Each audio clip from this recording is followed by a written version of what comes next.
welcome all of you to our 2026 DAO swearing-in ceremony. Thank you all for being here. I'd like to recognize all our distinguished guests, the honorable members of the judiciary, the Honorable Shreve Johns will be conducting our swearing-in ceremony. We're very pleased to have and bring back and welcome Judge Shreve Johns. We're also very pleased to welcome back distinguished alumnus, the Honorable Deborah Watson-Stokes. Law enforcement, our colleagues and fellow supervisors at the DAO, and the beloved family members and friends of our new ADAs who have come from near and far to celebrate this very special occasion. Congratulations to our attorneys who are being sworn in, again by the Honorable Karen Shreve Johns. I remember being in this beautiful room as a baby DA over 2 decades ago, getting sworn in with so much joy and anticipation. For many of you getting sworn in today, this is the start of a new journey, one which I can attest to being incredibly rewarding. The experience you'll be developing over the years, the talented and interesting people you'll meet along the way, and most importantly, when you get a chance, can you? the impact you'll have, the lives you'll directly touch doing this work is unparalleled. We've met many of you through the recruitment process, and now as attorneys practicing in court. Needless to say, we are all very impressed with your credentials, academic achievement, and clearly saw so much potential in all of you, whether that be as future ADAs in the trial, appellate, or more boutique spaces at the DA's office. The opportunities you'll encounter will be legion, and we hope that you'll embrace every stage of your professional development, as we have every confidence that you all have what it takes to succeed as reform-minded prosecutors. And speaking of reform-minded prosecutors, we are very fortunate to be working under the premier and most visionary of leaders in the reformative space in prosecution, District Attorney Larry Krasner. One of the pillars of DA Krasner's mission and one of his many accomplishments is the robust recruitment of talented attorneys from all across the country. The DA and our fantastic recruitment team travel year-round to speak with and interview law students from prestigious schools in the Midwest, South, Southwest, Midwest, West Coast, as well as the Northeast, which of course includes the fine law schools here in the greater Philadelphia area. It is with great pride that we welcome such a diverse and talented group of attorneys to our office. You all bring not only your intelligence and technical skills as legal professionals, but also your enriched and unique experiences in life, which adds tremendous depth, dimension, and perspective to the work you do as prosecutors in a diverse city such as Philadelphia. It is because of DA Krasner's relentless and tireless approach to recruitment that we have the amazing caliber of attorneys we do at the office. It's very exciting to welcome you all to the DAO family to join in our mission of serving as brilliant reform-minded prosecutors. Now, without further ado, it is my privilege and pleasure to introduce our illustrious leader, El Jefe, District Attorney Larry Krasner.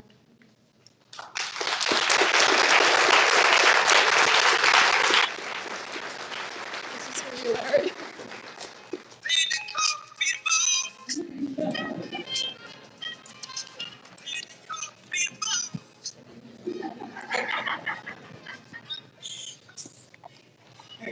Thank you for reading all those scripted words about me. I appreciate that.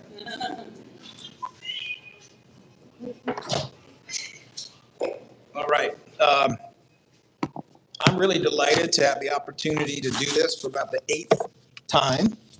I hope you will find it interesting. We're going to talk about a couple things today before we get down to the business of swearing in an amazing class of new attorneys, and in some cases, lateral attorneys who've been hired into this office.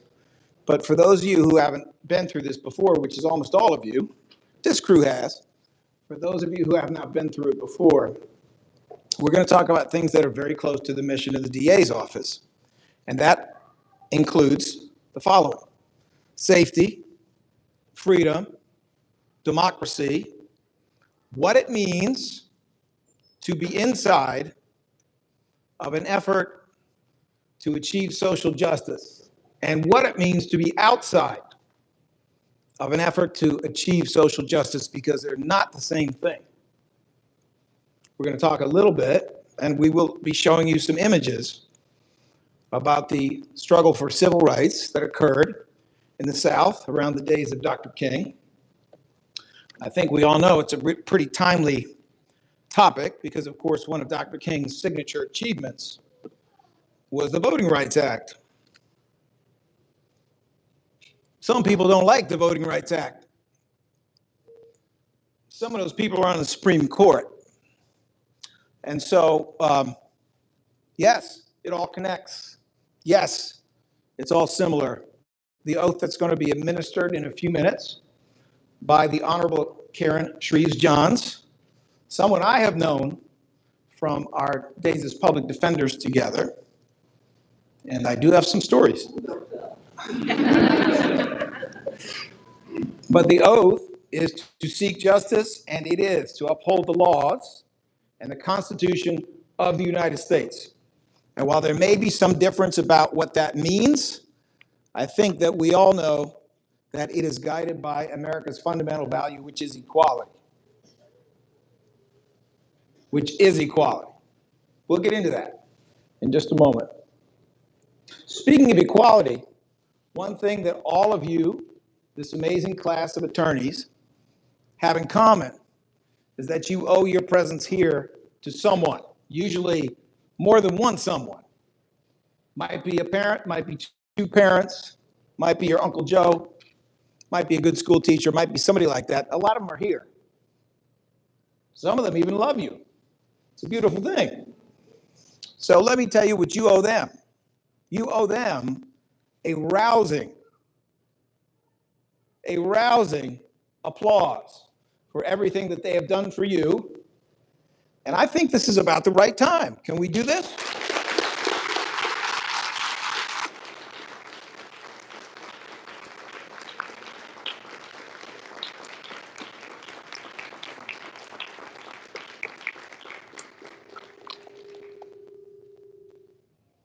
That was great. All right, so let's just start talking about a few things. Number one, I do want to talk just a minute about Judge Karen Shreves-Johns, because if I don't, I might forget. So when I got to the Philadelphia Public Defender's Office in 1987, right out of law school, there were a couple of faces there that I see right now.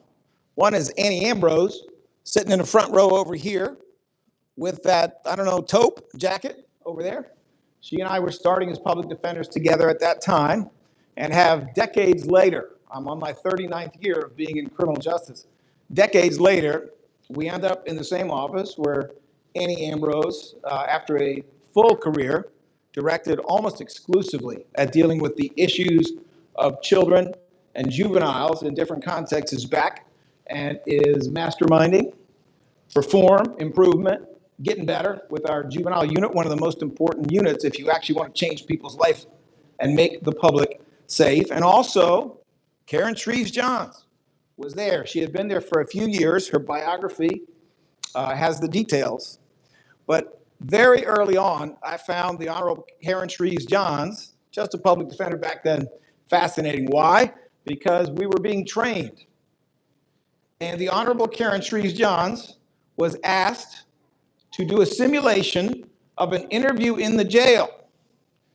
Now, very few of you have been public defenders, but what happens, especially for a young public defender, is when you go in a jail to talk to an inmate, you are talking to inmates who are under the mistaken impression that public defenders are not lawyers at all, and if they are lawyers, they're bad lawyers, and that all the good lawyers, you got to pay. This is, of course, nonsense. But, you know, and I say this with a level of charity, if you're in a jail cell, you might not have the best judgment, okay? And if you're getting your legal advice from other people in a jail cell, you might not be getting the best advice. So she did a simulation in which, let's just say I got a pretty good training, because she simulated the inmate, having done this quite a few times. And I still remember the first thing out of her mouth was, "Are you a public defender or a lawyer?" I think you get the picture. Judge Shreves-Johns has always had a keen understanding of other people, all kinds of people, And it stuck in my brain. It helped me the first time I went up to do interviews. And yeah, I did thousands of interviews over the course of my career, and always remained in one way or another connected to Judge Karen Shreves Johns. I'll only tell that other story. I'll just leave that other story to you if you want to tell it, Judge. But I'm delighted to have her here and to have her administer the oath to all of you today and make a few remarks. So let's talk a little bit about the work of the DA's office. When we started this administration, which obviously took a different approach than prior ones, we were talking about ideas. We're not talking about ideas anymore. We're talking about accomplishments. It seems to me obvious that the primary role of the DA's office should be to try to promote safety and freedom. Have we? These are facts. I know facts are unpopular anymore, but these are facts. 2018, when we came into office, that year there was a fairly typical number for homicides in the history of the city of Philadelphia, unfortunately, which is, or was, the poorest of the 10 largest cities. 353 homicides over the course of a year. How did we do last year when we set a record, the lowest number for about 55 years? How did we do? 222. Is that okay? Of course not. But having the lowest numbers in 55 years when nobody's cured poverty in Philadelphia and there are more guns than ever every single day is definitely going in the right direction. This is this year. On the 7th of May in 2018, there were 98 homicides. This is a year-to-date number. Right now, 42. That is a 57% reduction. It's also 25 fewer homicides than the number of homicides on this date last year, the record year, a 55-year low. We're 25 homicides below that. Is that all us? No, of course not. That's a lot of school teachers. That's a lot of sports coaches. That's a lot of good work by law enforcement. That's a lot of good work in houses of faith. That's a whole lot of things going on there. But that's also good news. Yeah, we're safer. How about jail population? Are we freer? Are we safer and freer? This is the county jail population. For those of you who don't know, that's usually people awaiting trial, or it's people who've received short sentences, meaning sentences of 11 and a half to 23 months or less. When we came into office, there had already been good reductions from the nearly 10,000 who were in county custody under prior administrations. We were at 6,465 January the 1st of 2018. Where are we now? 3,104. That is a 52% reduction. 3,104 is the lowest number of people in county custody I have seen during my entire career. And as Annie Ambrose well knows, that's about 39 years. Are we freer? Well, let's keep going, because there's also state custody, and that is where people go who are serving longer sentences, sentences of 1 year, or sometimes a lot more. Okay, this is not Philadelphia specific. This is for the entire state, or as we call it, the Commonwealth of Pennsylvania. At the end of 2017, there were 47,000 people in state custody. It's down 10,000. Now, that's not all us. We got a whole lot of counties in Pennsylvania, I think 67. But how much of it is us? If you look at the number of Philadelphians who were in custody when we came into office, it was 13,000 and change. It's now 9,000 and change. That's a number that comes down slowly because so many people in state custody are doing life sentences. It's different than county custody. We are a lot safer. We are a lot freer in terms of county custody. We are a lot freer in terms of state custody. So let's talk a little bit, because yes, this is in fact a national effort, a national movement to try to make us safer in a country that's chronically unsafe, to try to make us freer in the most incarcerated country in the world, which claims simultaneously to be the land of freedom. What is it like to look at or to be in a movement. Why am I talking about this? Because the life of an attorney in a court system is a life of battle. It's a life of combat. The weapons are words. The magic is in the words. And we'll talk a little bit about that too. But the life of an attorney going into a courtroom where you may or may not be treated well by the participants, it's a very stressful environment. In many ways, the courthouse is the emergency room of criminal law. You have people suffering tremendous trauma who are victims in serious cases. You have law enforcement officials under a lot of pressure to get in and out of that courtroom quickly. You have wonderful judges. We have a couple here. You got some not so wonderful judges. And I can say that because I'm married to a wonderful judge, okay? But you got some not so wonderful judges whose eye is on the time they can get out, keep their money and go home, okay? Let's just call it what it is. I tried a lot of cases for a lot of years. And then, of course, you have everybody else in the system with their own motivations. It can be a rough and tumble world, and even more rough and tumble if you're trying to do things differently. If you are not conforming to whatever, biased, prejudiced, self-seeking, players in the system have been doing for a long time. So you got to know what it's like to take a few punches. And you got to know how to keep moving. This is a photograph with a couple of slightly famous people in it. In the middle, with the furrowed brow and the intense look on his face. Let me see, does this work? Not really. In the middle is John Lewis. Standing behind him with the index finger in the air like this, that is James Foreman Sr., who's the father of a famous Yale law professor, but also was a very important civil rights figure in his own right, a younger generation than Dr. King with a different approach. And what are they doing? They have microphones in their faces. They're trying to adjust in the moment. They have to say just the right thing. So what they are doing, which is despised by most people in government, doesn't fall apart. The gentleman on the right, your right, is Dr. King, wearing a hat that belongs on Elmer Fudd.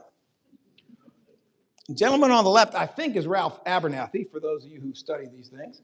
But I get it, you know, we all have a weekend for Dr. King. We have a stamp with Dr. King on it. He won the Nobel Peace Prize. We've seen the photograph of him, I guess, in Oslo, receiving the Nobel Prize, wearing a tuxedo. Pretty glamorous, right? Except when you've been marching and marching and marching, because that was part of their theory of nonviolent social change, taken from Gandhi, taken from others, and your feet hurt, and it's cold, and your head is cold, and you end up having to adjust your shoes, sit in the grass with your Elmer Fudd hat. Okay, it's nasty. Those are feet. Those are feet that are doing the work, that are enduring the struggle. Not everything about being part of a movement for change feels good. And sometimes you get real tired when you're doing the work.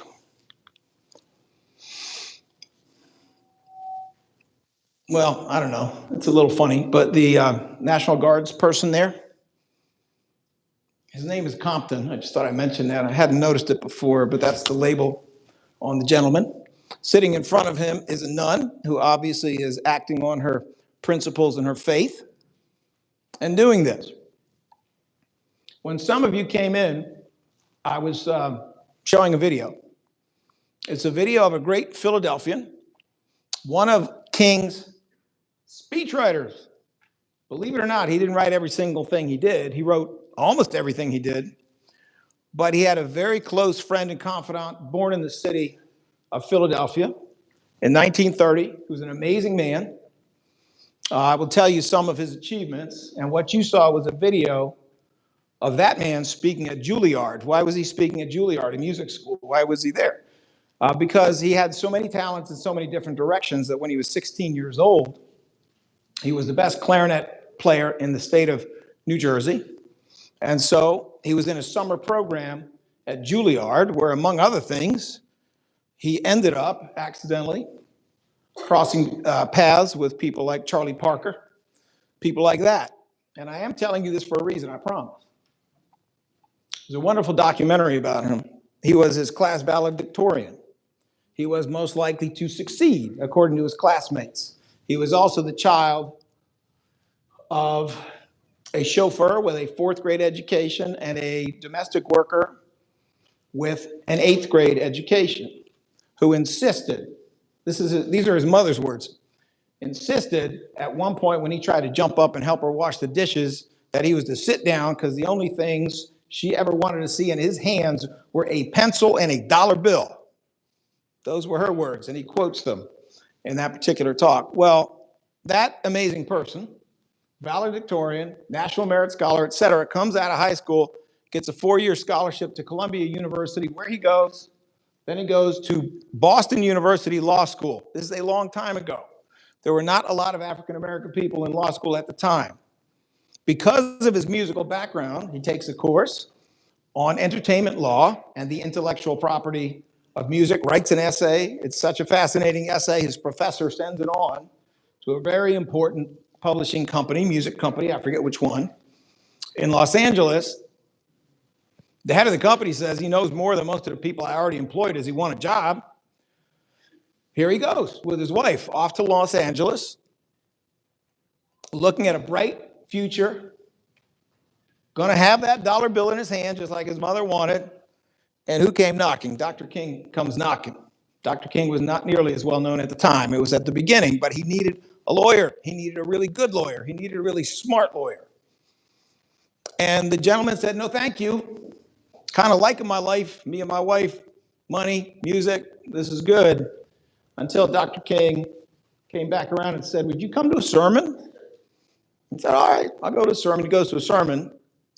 King, being the wizard he was, knew from their prior conversation that this gentleman's mother was a domestic worker.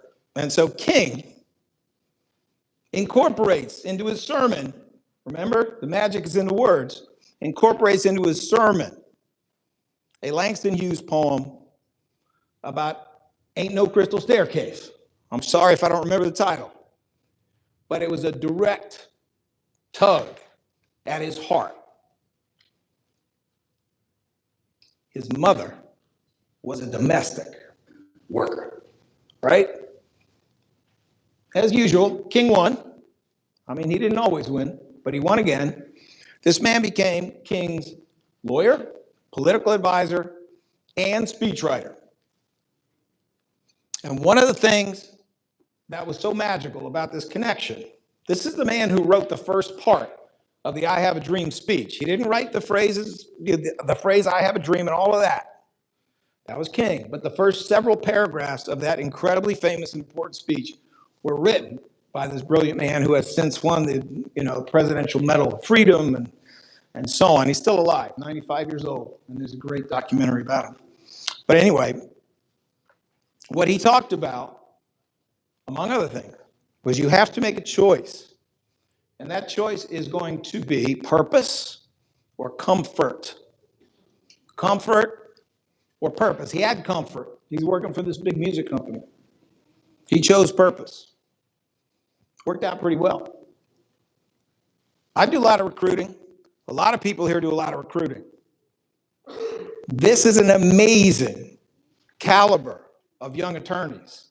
It takes a lot of work. I'm not lying when I say this office works harder than any county office in the United States to get the best minds of their generation who want purpose over comfort to do justice. No, we don't want to win every case because sometimes it's the wrong thing to win. Sometimes they're innocent. No, we don't want to win every case because sometimes there's been a constitutional violation. What we want is justice. And we go looking for that, and we're picky, and we say no to a lot of people. We said yes to all of these people. And I know they have other opportunities. They all could have had comfort, but they chose purpose. Like that nun. This is Dr. King. He's in Alabama. I wish you could get up close, but you can't. The reason I like to show this is that from the front, Dr. King was an iconic figure. And we all understood that. We've seen the stamp, we've seen the photographs. But if you look closely at this photograph, which is hard to replicate here, you'll see that he's got a little paper cup that's kind of crumpled. It's got water in it. You'll see that the speech that is written there is not only typed on an old typewriter, but there are lines written with a ballpoint pen that are pointing arrows over here and scratching out lines over there and pointing arrows over on the other side. Not so glamorous, but the work of constantly trying to get it better and do it better. And that is what it looks like from the inside of a movement. From the front, just a brilliant order. From this side, it's work. And it's messy. That's Rosa Parks. She's having her fingerprints taken. She's been arrested for heaven knows how many times. For those of you who know, she, of course, was on the bus and locked up. A situation that was carefully and cleverly and entirely orchestrated because she was the perfect image of a national problem that was segregation. And you can see how peaceful she is, how calm she is, how confident she is, despite the fact that she's in the belly of the beast. She is being arrested by law enforcement. He seems like a nice enough fellow, but to put it mildly, you couldn't really trust them all at the time this was going on. And she's in for it. So is he. That's Dr. King being arrested. I think he's arrested 20 times. For what? I don't know, wearing a suit, exercising his First Amendment right, being peaceful, trying to make the world better, bad stuff. Well, in case you hadn't figured it out, that's what you're in for, because whenever you try to change what isn't right and hasn't been right for a long time and you try to make it better, there's going to be pushback. There just is. I could talk about Jim Jordan now, but I'm not going to do that. I'm going to keep moving. By the way, the number around his neck, very interesting image of him and Rosa Parks. Her mugshot was taken at the same time. Their numbers are separated by about 20 different numbers. Why?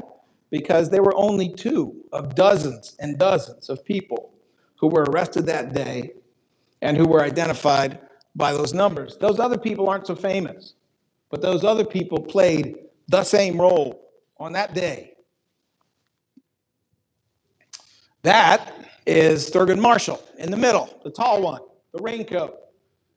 Arguably the greatest lawyer of his century, and I don't think that's really an exaggeration. This is somebody who, in his 30s, by the end of his 30s, had argued in front of the Supreme Court dozens of times, had won almost all of his cases, made his way to the United States Supreme Court, where he wrote opinions that are still fascinating and important and still include remarkable ideas that we don't talk about too much, like getting rid of jury selection methods that allow you to do whatever you want, because as he put it, they were fraught with mischief. And I think we know what kind of mischief. And that is a young woman trying to go into a desegregated school. And behind her, you can see the faces, you can see the rage, the anger, the screaming. Well, this is what happens when you try to do stuff that makes people uncomfortable, but is necessary and is just. And those are the lunch counters in Greensboro, North Carolina in 1960. For those of you who don't know, these were, of course, segregated. It was not permitted for black people to sit at the counter. On the opposite side from these 2 young men who are doing their studies and obviously very well dressed on purpose, there are a couple of servers who are refusing to serve them and are sitting there smoking a cigarette, casting them the side eye. Why was this going on? This is a Woolworths where black people were not permitted to even eat at the counter. Why are they doing this? They're doing this because something's got to change. And they're doing this after very careful preparation. Preparation for what?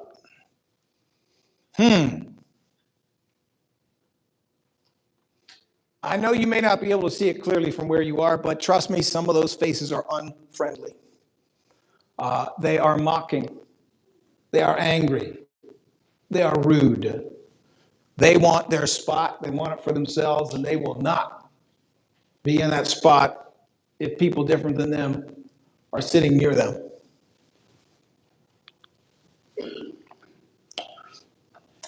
It says, we resolve to stand up in the face of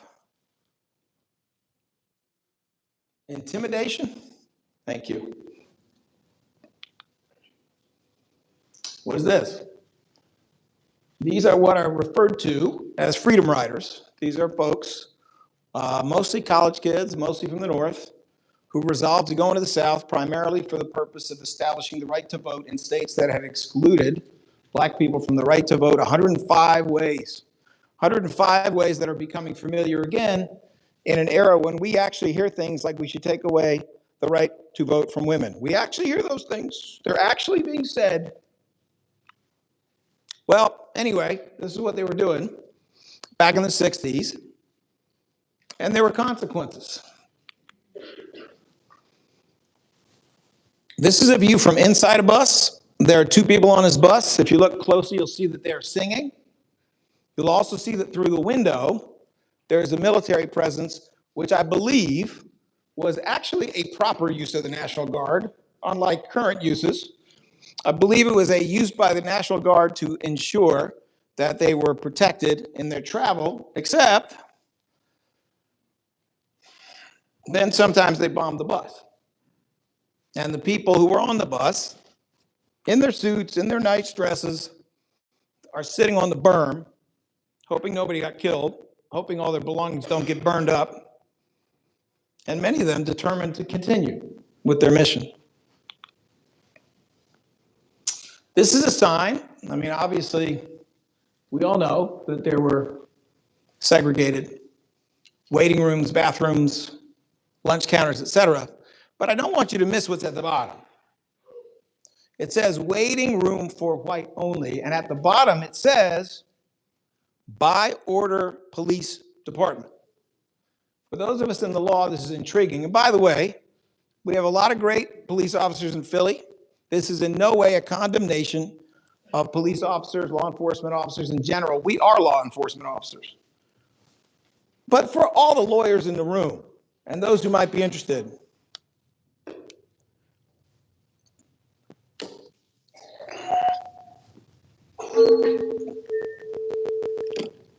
please explain to me, isn't it judges who give orders? Isn't that how that works? Don't judges interpret the law and give orders? This is by order of the police department. That was the environment that these people were going into. That was the world they were trying to change. That's why you have buses on fire. That's why you have King arrested 20 times.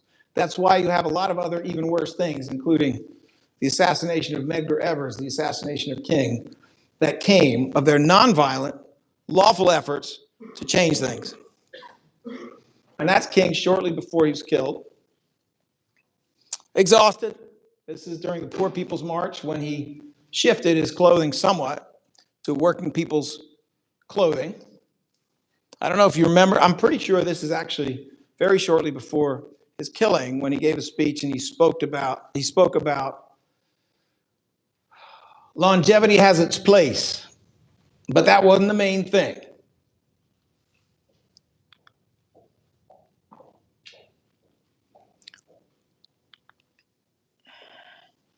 These are other images of a younger generation trying to get to the same place in different ways. That is James Foreman Sr. at the back in the overalls. I believe in the middle is Stokely Carmichael. I may be mistaken, but I think it is. Now that is an image that is disturbing and bothersome. And I thought a while before I included it, the first time I included it. But hopefully you'll listen long enough to understand why it's there. This is not an image of domestic violence. This is not an attack. This is training. This is the training that was done before nonviolent protests, before the sit-ins at the lunch counter. And the training was for the very specific purpose of being so disciplined that when there was an attack, whether it was by the other guys at the lunch counter, or it was by passersby when you tried to go into a desegregated school, or it was, heaven forbid, by law enforcement, you would not react with violence, understanding that the consequence would be that your nonviolent message, your effort for social change that had the potential to be so very successful, would be swallowed up and destroyed by the image of people retaliating, fighting back. I'm telling you right now, there's going to be moments. You're going to have a lot of good days. You're going to have a lot of good colleagues. You're going to be close to a lot of people at every level. There are judges who will mentor you, and I mean the right kinds of judges mentoring you the right way. But there's also going to be occasions when you better be ready not to react in a way that's going to make things worse. You better be ready to keep your presence of mind, no matter how insulting. I will say this, in my first 5 jury trials as a public defender, I was held in contempt 5 times.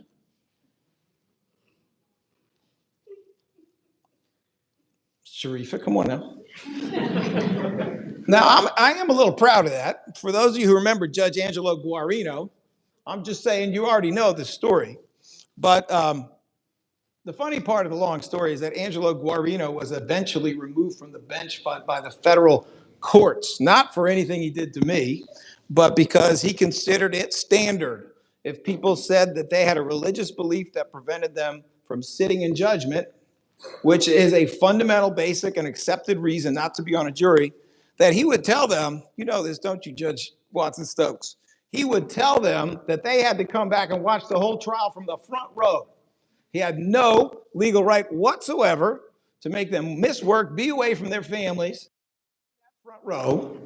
And the federal courts found him so offensive, as did I, that they actually removed that man from the bench of the Court of Common Pleas.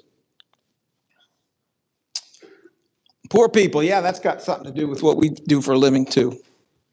This is another image of the time. I think it's a rather interesting and important image.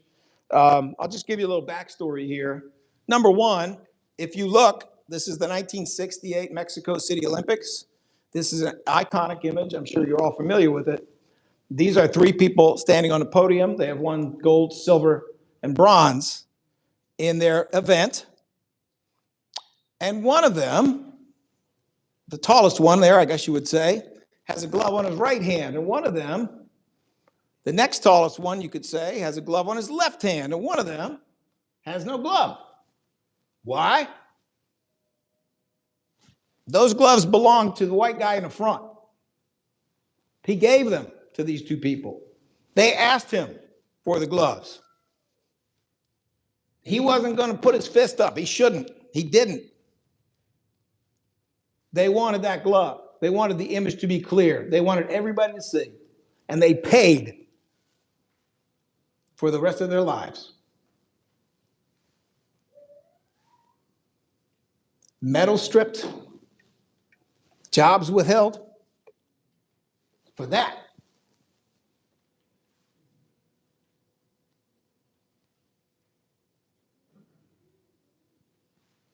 They all went to the others' funerals.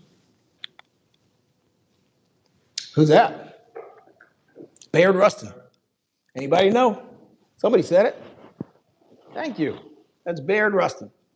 Bayard Rustin, an incredibly important figure, along with Dr. King and many others, except he was gay. And so, as often happens with movements for social change, some people in the movement didn't want him to get too close. They were concerned that it might harm. King, very specifically, wanted him to be in charge of that incredible event that surrounded the I Have a Dream speech. But King didn't get his way, and he was excluded from that, despite the fact that he effectively organized the whole thing.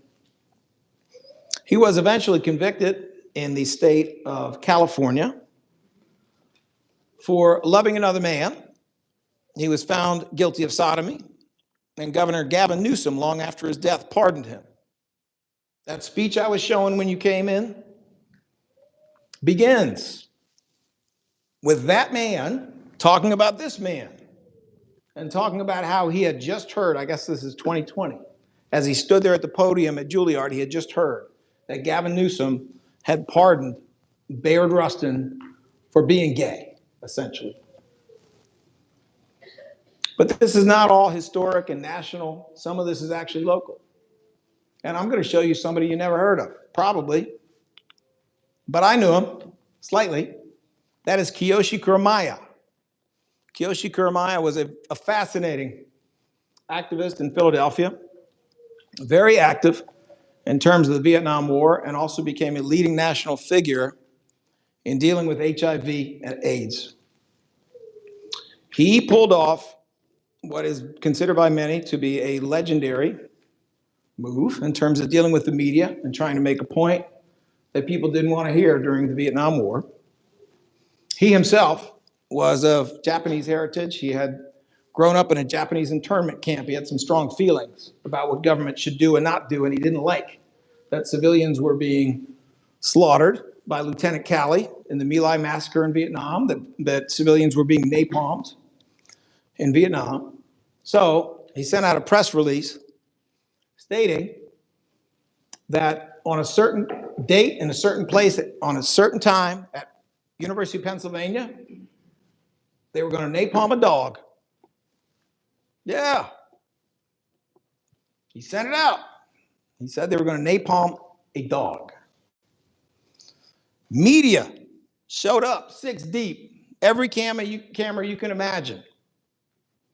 And when they did, there was a note there. And the note said, in essence, would you have come if you thought it was a Vietnamese person? You know, sometimes, nonviolent though it is, you got to say stuff that hurts because it makes people think and because it makes people change. And that will apply to all of you. Speaking of you,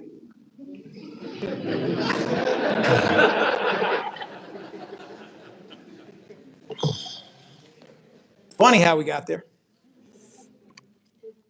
Those are my comments at this time. I hope you'll think about them. I hope you will all understand that your futures are bright. But now it's time for me to turn the program over to the Honorable Karen Shreves-Johns. We will proceed as follows. I will call your name. You will stand up. Your handsome, beautiful, or whatever visage will be on these screens so your beloved relatives and boyfriends and girlfriends and whoever can see you from the back row. And when you stand up, I'd like you to remain standing until we get through all 49 of you. You're standing for a reason. At the conclusion of calling all of your names and all of you standing up, you're going to be sworn in by the Honorable Karen Shreves-Johns. Please try to listen carefully and do it correctly. You are lawyers after all. Shouldn't be that hard to carry out the oath, which is brief. And then Judge Karen Shreves-Johns may have a comment or two, may or may not tell you the story that I didn't tell earlier. I don't know, but she might. After which we will be hearing from Chief of Staff Jennifer Lynn, who will advise you all on what should be a really nice reception very close to here. And I hope that all of the families and all of the people who are here being sworn in will come by and will partake in a ceremony that I understand includes food, beverages of all type, and some very nice music. All right. And I'm going to try to pronounce your names right, but please do me a thing. I did not hire you to be quiet if I pronounce your name wrong. We don't hire robots around here. We hire people who operate on principle, and it is unprincipled for your name to be pronounced incorrectly. Alejandro Ashworth of the University of Pennsylvania. Armand J. Avila of Texas A&M University. These are all law schools. Janela Brown. Okay. I guess it's me doing it. Hold on now. This is Armand J. Avila. That'd be great. Thank you, Solomon. I appreciate it. All right. We've already met Mr. Ashworth, Armand J. Avila, Janela Brown, Leslie Burnett, Rutgers Law, Olivia Kakoma, Widener University School of Law, Grace Conklin, Tulane University. Anna Cook, Penn State University. Emily Cook, Temple University. Edward J. Dance, University of Wisconsin. Sophia Deal, Villanova University. Chris DiRienzi, Temple University. Cole Dorsey, Penn State University.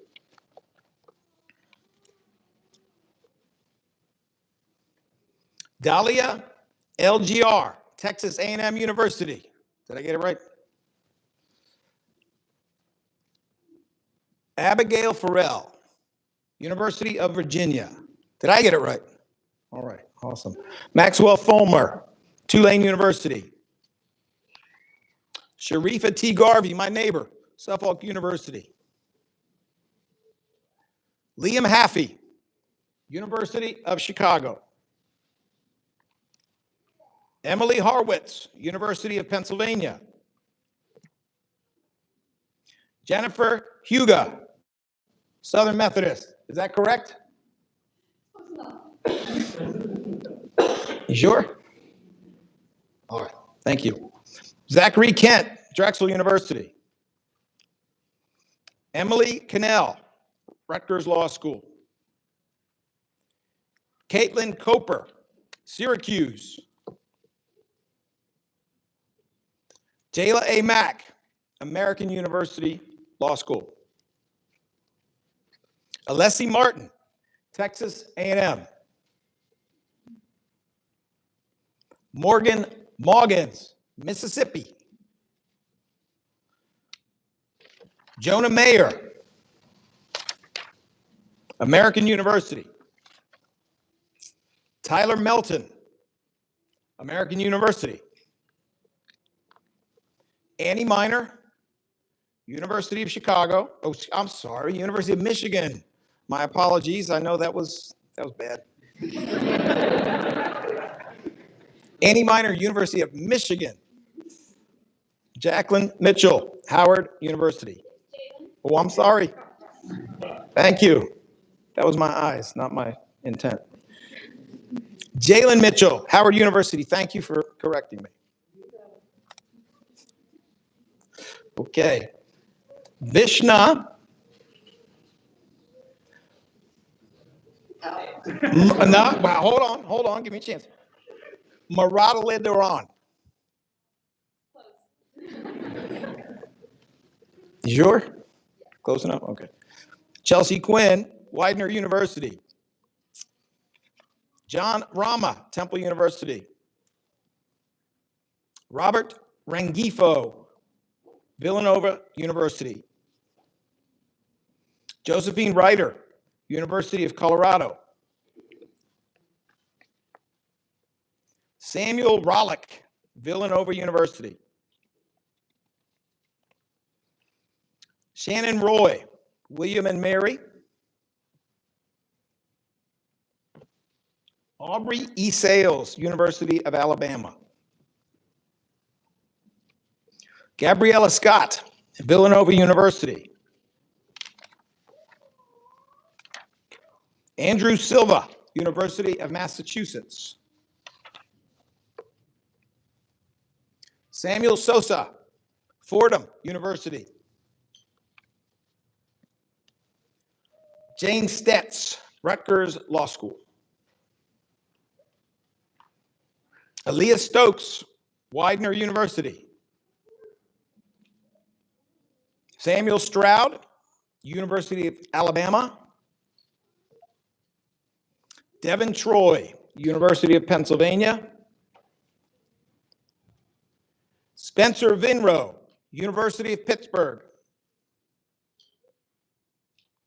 Jamelia Watson, American University.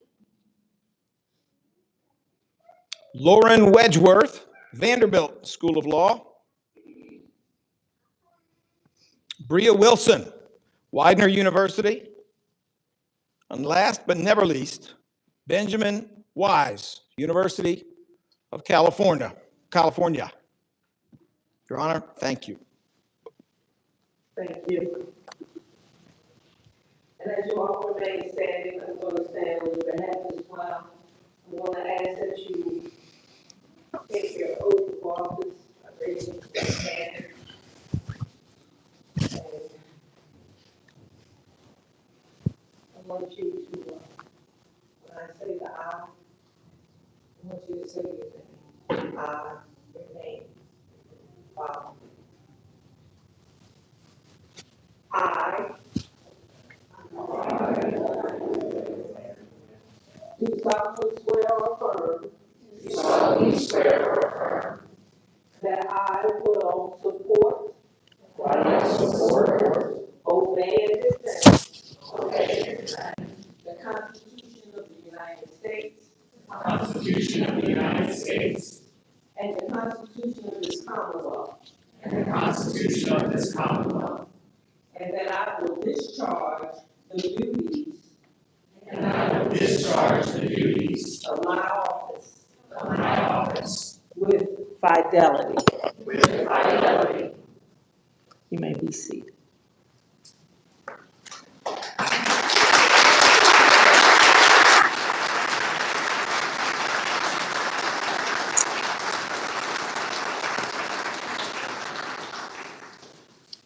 Well, first and foremost, I do want to say good afternoon and welcome you all to the legal profession, and more particularly to the district attorney's office.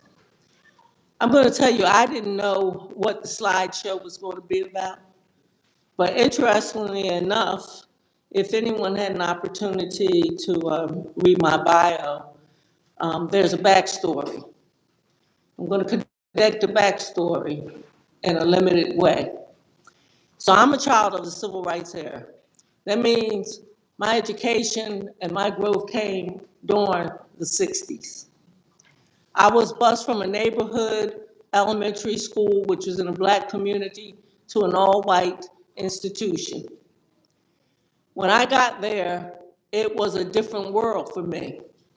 My original school, you went to a classroom, you sat at a desk, and every subject you had came from that location and that instructor. When I got bused, I had a different world. We changed classes. We had French in the third grade. We had science fairs. We went out to theaters. I saw Carmen, La Traviata, Madame Butterfly. I had something called exposure. Another world opened up. During that time, if you sat home at the dinner table and the television was on the local news, you heard about what was going on in the South and Martin Luther King, Malcolm X. That's my era.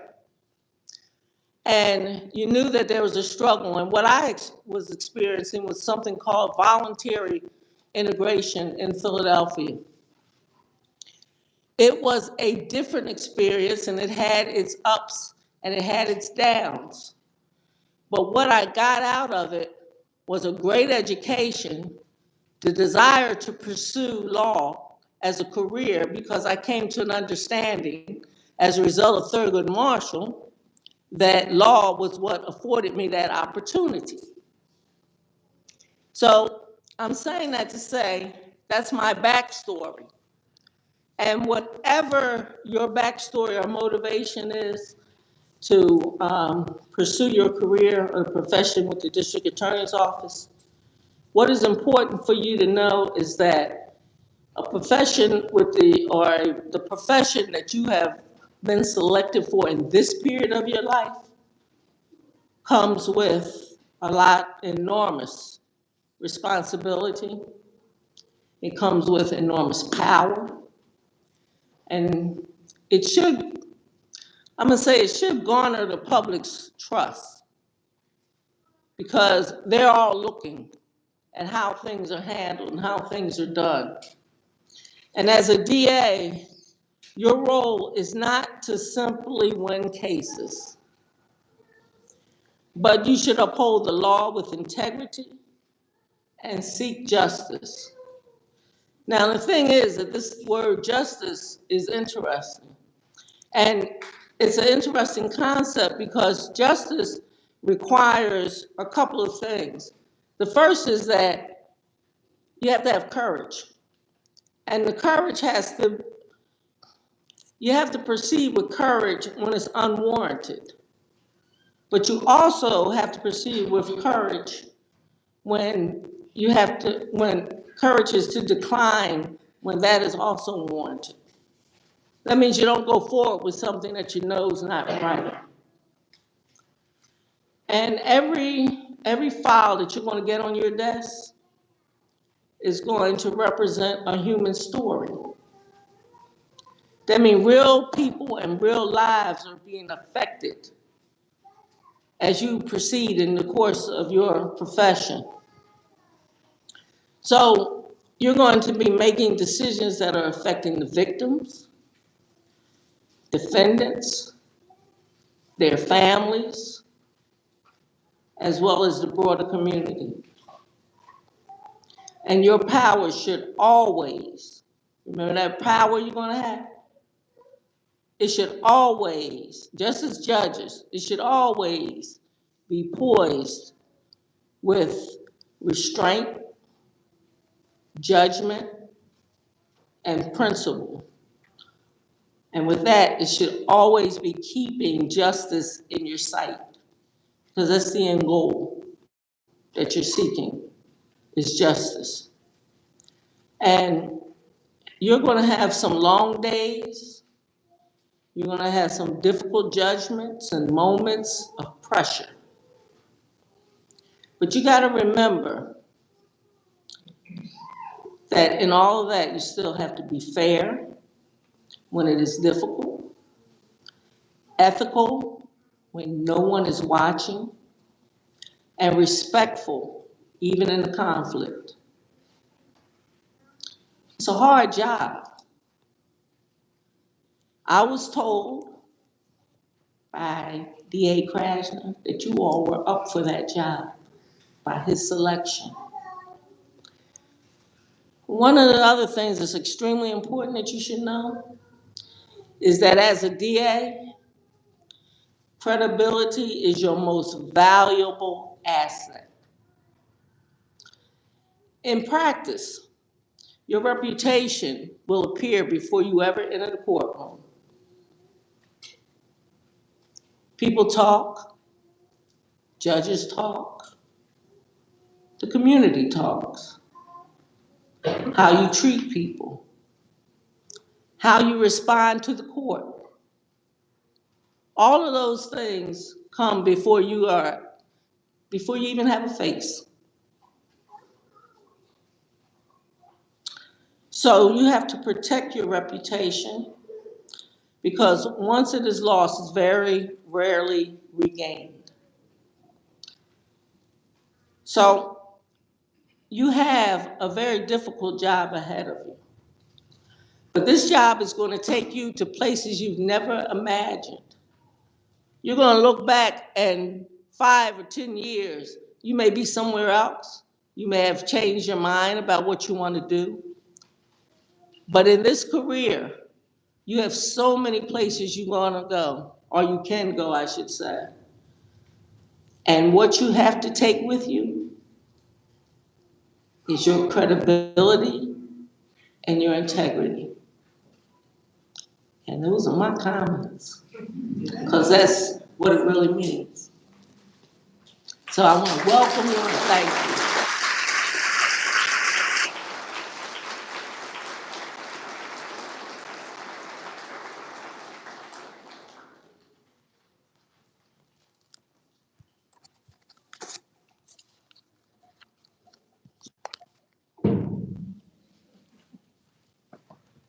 Congratulations to our, thank you, Your Honor, so much. Congratulations to our newly sworn in class of ADAs. One last round of applause to all of you.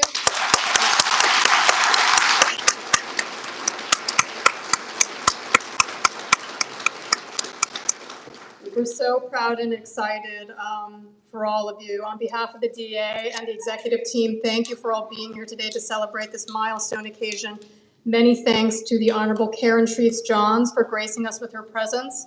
and sharing and conducting an inspiring and poignant presentation. Thank you so much, Your Honor. Special thanks to Rob Peterson, our colleague on our executive team, G. Lamar Stewart, chief of our external engagement and government affairs team, and the members of his outstanding units, communications and community engagement teams. And last but never least, our wonderful IT team who kept us running today. And now we welcome you all to join us back at the DAO's main building, 3 South Penn Square, in the newly renovated 17th floor of the atrium. It's a gorgeous historic space, so we hope you can all join us. Just a friendly reminder to our attorneys to please sign in your friends and families and to escort them to the 17th floor to the atrium. If you have any problems finding it, just let us know. I'm sure you'll be able to find it. And there'll be a band and really fine and delicious food there. So look forward to seeing you all there. Thank you so much and congratulations again.